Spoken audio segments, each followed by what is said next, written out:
In the yesterday's last lecture, we have seen thermodynamic topic and their terms, system, surrounding, and its types.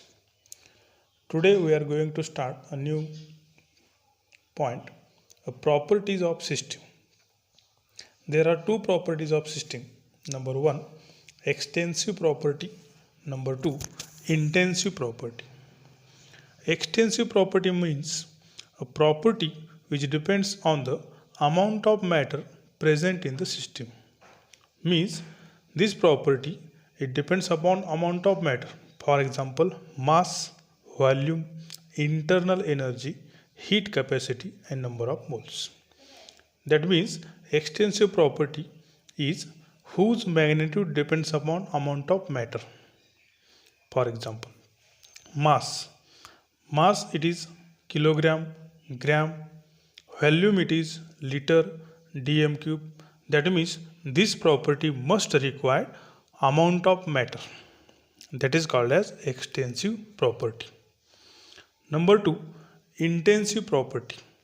The property which is independent on the amount of matter in a system is called as intensive property. The property which is independent, not dependent on the amount of matter in a system is called as intensive property. For example, pressure, temperature, melting point, boiling point.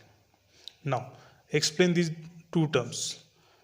Extensive property म्हणजे काय? ज्या प्रॉपर्टीवरती amount of matter देणं गरजेचं आहे. जसं की मास किलोग्राममध्ये आहे, ग्रॅममध्ये आहे, व्हॉल्यूम लिटरमध्ये आहे, ml मिलीलिटरमध्ये आहे, का dm क्यूबमध्ये आहे, का cm क्यूबमध्ये आहे, हे देणं गरजेचं आहे. त्या प्रॉपर्टीला काय म्हटलं तर एक्सटेन्सिव्ह प्रॉपर्टी. नंबर दोन, इंटेन्सिव्ह प्रॉपर्टी म्हणजे काय? Whose magnitude does not depend on the amount of matter. ह्या प्रॉपर्टीला इंटेन्सिव्ह प्रॉपर्टी असं म्हटलं जातं. फॉर एक्झाम्पल काय? Melting point, boiling point. तर बॉइलिंग पॉईंट 1 लिटर पाणी असेल किंवा वॉटर, त्याचा बॉइलिंग पॉईंट हा 100 असतो. 2 लिटर घेतला तरी त्याचा बॉइलिंग पॉईंट हा 100च असतो. इथं अमाऊंट ऑफ मॅटर देणं गरजेचं नाही आहे. म्हणजे ज्या प्रॉपर्टीवर ते amount of matter is independent त्याला म्हटलं तर इंटेन्सिव्ह प्रॉपर्टी. मेल्टिंग पॉईंटचं सुद्धा असंच आहे. 1 किलो बेन्झोइक ॲसिडचा मेल्टिंग पॉईंटसुद्धा 122चा असणार आहे आणि आपल्याला 1 ग्रॅमचा बेन्झोइक ॲसिडचा मेल्टिंग पॉईंटसुद्धा 122चा असणार आहे. म्हणजे इथं अमाऊंट ऑफ मॅटर देणं गरजेचं नाही आहे. एक्सटेन्सिव्ह प्रॉपर्टीला मात्र अमाऊंट ऑफ मॅटर गरजेचं आहे. कारण किती किलोग्रॅम आहे, किती ग्रॅम आहे, किती लिटर आहे, किती dm क्यूब आहे हे गरजेचं आहे. त्याला म्हटलं असं एक्सटेन्सिव्ह प्रॉपर्टी आणि इंटेन्सिव्ह प्रॉपर्टी. ह्या दोन प्रॉपर्टीज आहेत प्रॉपर्टीज ऑफ सिस्टीम. लास्ट लेक्चरमध्ये आपण बघितलं टाईप्स ऑफ सिस्टीम. त्याच्यामध्ये ओपन सिस्टीम, क्लोज सिस्टीम आणि आयसोलेटेड सिस्टीम बघितलं. आज आपण बघतोय प्रॉपर्टीज ऑफ सिस्टीम. त्याच्या दोन टाईप्स, एक एक्सटेन्सिव्ह आणि एक इंटेन्सिव्ह. ह्या झाल्या दोन property.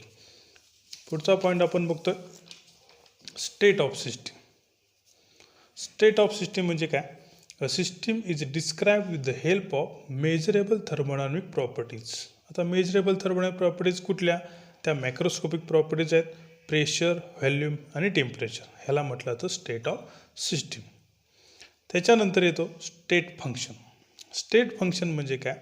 Any property of system whose value depends on the current state of system, not on the path followed by the system. जी प्रॉपर्टी करंट स्टेटवरती डिपेंड असते, पाथ फॉलोड बाय द सिस्टीमवरती depend नसते, अशा प्रॉपर्टीला स्टेट फंक्शन असं म्हटलं जातं. फॉर एक्झाम्पल एन्थाल्पी आणि एन्ट्रॉपी. बघूया आपण. स्टेट फंक्शन म्हणजे काय?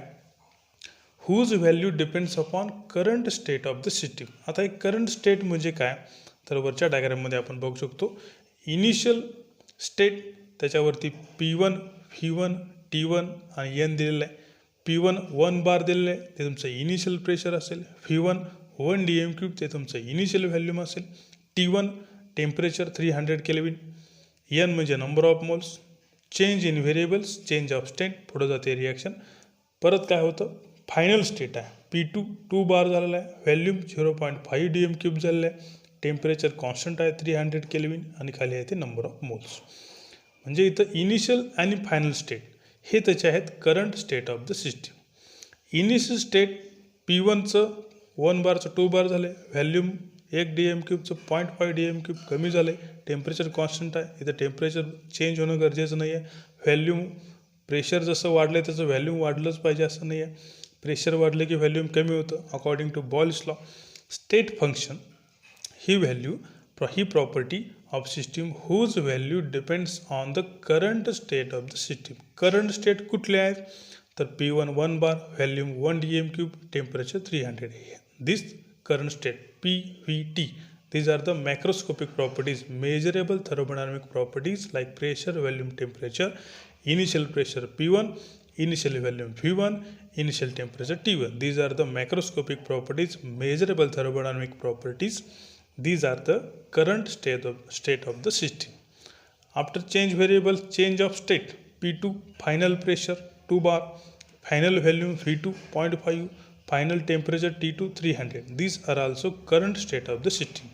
That means state function means any property of a system whose value depends on the current state of the system, not on the path followed by the system, are called as state function. That means the properties, it depends upon initial and final state of the system. These are the state function.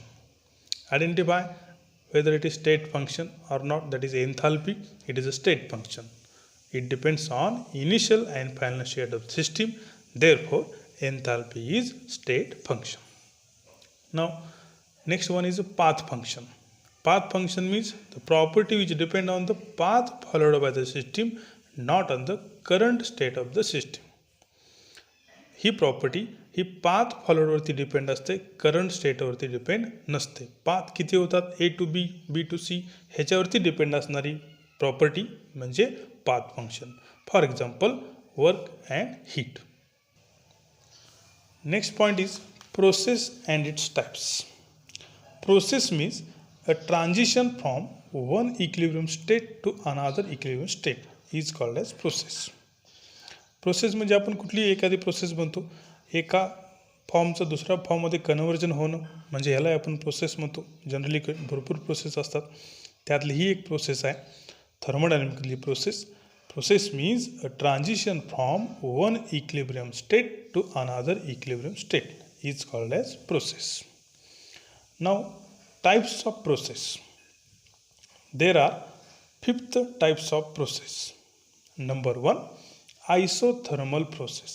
Thermal means thermometer. Thermometer related with temperature. Isothermal process means it is a process in which temperature of the system remains constant. That means T is equal to 0.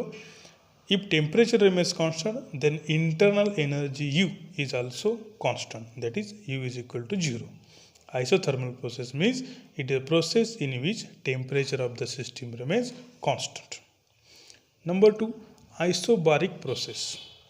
The pressure remains constant. Isobaric or baric means barometer. Barometer ने काय मोजतो आपण? Pressure.